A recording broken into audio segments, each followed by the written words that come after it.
Israel और अदानी के बीच एक बड़ी डील हो गई है, जहां बड़ी बड़ी कंपनियां और बड़े बड़े देश इजराइल से डील खत्म कर रहे हैं। वहां पर मोदी जी के दोस्त अदानी ग्रुप ने इजराइल के साथ मिलकर भारत के महाराष्ट्र में एक बड़ी फैक्ट्री लगाने का फैसला लिया है और दोनों इजराइल और अदानी ग्रुप मिलकर भारत के महाराष्ट्र में चिप बनाएंगे।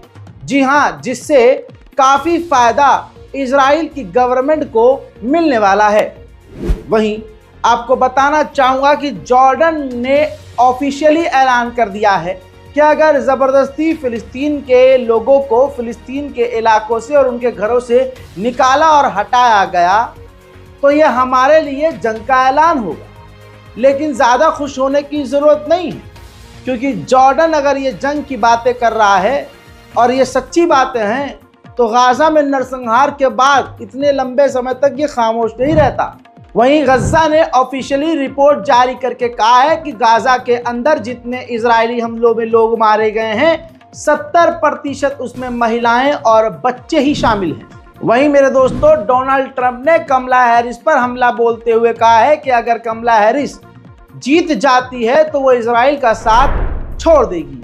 मेरे दोस्तों, जो अरब देश, जो मुस्लिम देश नहीं कर रहे हैं, वो अमेरिका के स्टेट, मरीन स्टेट ने एक बड़ा फैसला लिया।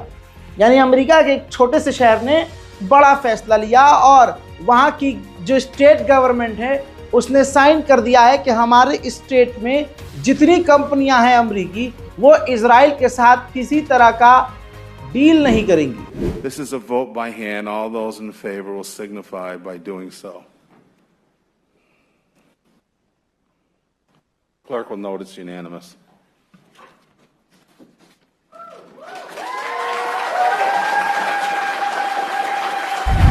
बड़े ही हिम्मत का काम है गाज़ा वालों का कि अपने टूटे हुए आशियानों में जब गज़ा के उजड़े हुए लोग पहुंचे हैं तो दोबारा से अपने आशियानों को बसा रहे हैं। टाइम लैप्स का ये वीडियो आपकी स्क्रीन पर है, जिसमें एक परिवार गाज़ा का अपने टूटे हुए मकान को फिर से बसाने की कोशिश कर रहा है।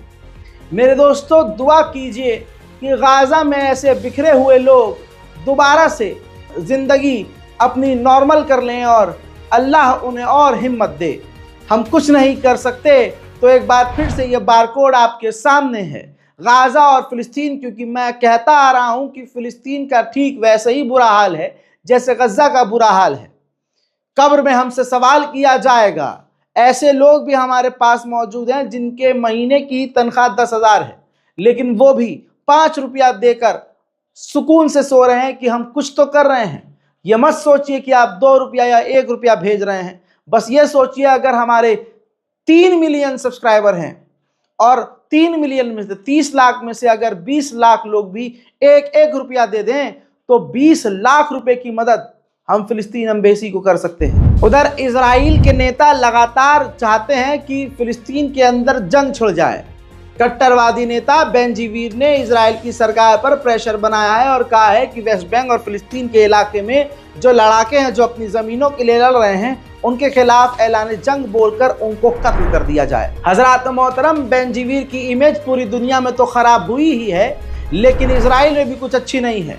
इजराइल की राजधानी तेल अवीव में ये व्यक्ति, ये कट्टरवादी नेता यहूदियों के बीच पर पहुंचा था, जहां लोगों ने उसे टेररिस्ट, गुंडा मवाली कहकर पुकारा और एक महिला ने उसके ऊपर रेत तक उछाल दी, जिसके बाद उस महिला को गिरफ्तार कर लिया गया। हजरात मोहतरम, गाज़ा की कहानी रोज़ की यह है कि इस रोते हुए खूबसूरत चेहरे को, मासूम चेहरों को देखिए। ये 18 साल से कम की बच्ची जिसने अपने परिवार के तमाम लोगों को खो दिया है। हकीकत यह है कि 18 परिवार के लोग इनके मारे गए हैं। आपको बताना चाहूँगा, इसका पूरा ख़ानदान ख़त्म हो चुका है। अब इसके पास सिर्फ आंसू है। उधर दर्जनों पाबंदियों और सैकड़ों गिरफ्तारियों के बावजूद नॉर्वे में फिलिस्तीन के लिए प्रदर्शन जारी है।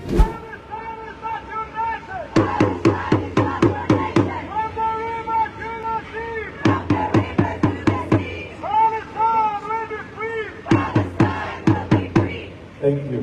I want to end with a song I used to sing as a child in all the Holocaust memorial ceremonies. It is the anthem of the Jewish artisans who fought the Nazis during the Holocaust in the World War II. It goes like that. I'll tell you the beginning in Hebrew and then in English. Al na tomar in darki ha'achrona. उधर Israeli report का दावा यह है कि Israel की military अब Gaza के अंदर टनल्स के ऊपर हमला नहीं करेगी, क्योंकि उनको डर है कि हमारे ही कैदी जो यहूदी कैदी हैं वो मारे जाएंगे। मेरे दोस्तों, अमेरिका और इराक ने डील कर ली है। जी हाँ, इराक बार बार अमेरिका से कह रहा था कि हमारे इलाकों से बाहर निकलो। अब दोनों के बीच डील हो गई है। 2500 अमेरिकी सैनिक इराक में इस वक्त तैनात हैं और अमेरिका ने वादा किया है कि 1 साल के अंदर अंदर वो अपने सैकड़ों, बल्कि यूं कहूं लगभग सारे अमेरिकी फौजियों को इराक से बाहर निकाल लेगा। वहीं इजरायली एक्सपर्ट के ही द्वारा ये कहा गया है कि नेतन्याहू ये जंग खत्म नहीं करेगा, न डील करेगा। अपने बचाव के लिए उसे ये जंग जारी रखनी होगी। इससे पहले की रिपोर्ट में आपको दिखा और बता चुका हूं कि एक तुर्किश अमेरिकी एक्टिविस्ट इजरायली फौज के द्वारा फिलिस्तीन के इलाके में गोली मारकर कत्ल कर दी गई है। उस पर अमेरिका में जो मुस्लिम संगठन है, सरकारी संगठन है, सरकार द्वारा मान्यता प्राप्त है, उसने अमेरिकी गवर्नमेंट से कहा है कि आप इसकी जांच खुद कीजिए। मेरे दोस्तों, 10 दिन में ये रिपोर्ट ग्राफिक्स की आपके सामने है। सिर्फ 10 दिन में फिलिस्तीन के जनीन के इलाके में, सिर्फ 10 दिन का रिकॉर्ड है, रेड करके इजराइल ने 36 लोगों को कत्ल कर दिया है और 150 लोगों को घायल कर दिया है और पूरा इलाका इस वक्त बर्बाद हो चुका है। इजराइल के प्रधानमंत्री नेतन्याहू अपने जिद पर हैं और उनकी जिद की वजह से जंग बढ़ रही है।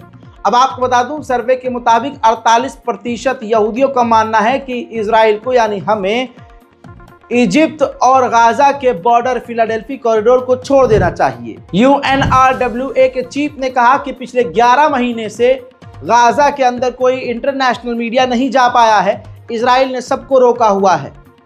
होना यह चाहिए कि इंटरनेशनल मीडिया को गजा के अंदर पहुंच जाना चाहिए। उधर अमेरिका के विदेश मंत्री एंटोनी ब्लिंकन ने कहा है कि मुझे पूरा यकीन और उम्मीद है कि अभी भी अमेरिकी चुनाव से पहले सऊदी अरब और इजराइल की डील हो सकती है, नॉर्मलाइजेशन हो सकता है। Given all the work that we've done, the United States has done with Saudi Arabia over the last year in terms of what would be required between us, given the fact that both Israel and Saudi Arabia in conversations with us have expressed clearly that this is something I'd like to pursue, I think if we can get a ceasefire in Gaza, there remains an opportunity through the balance of this administration. मेरे दोस्तों, America के Hollywood के campaign का नाम है, एक जो फिलिस्तीन के सपोर्ट में है, आर्टिस्ट फॉर सीज फायर।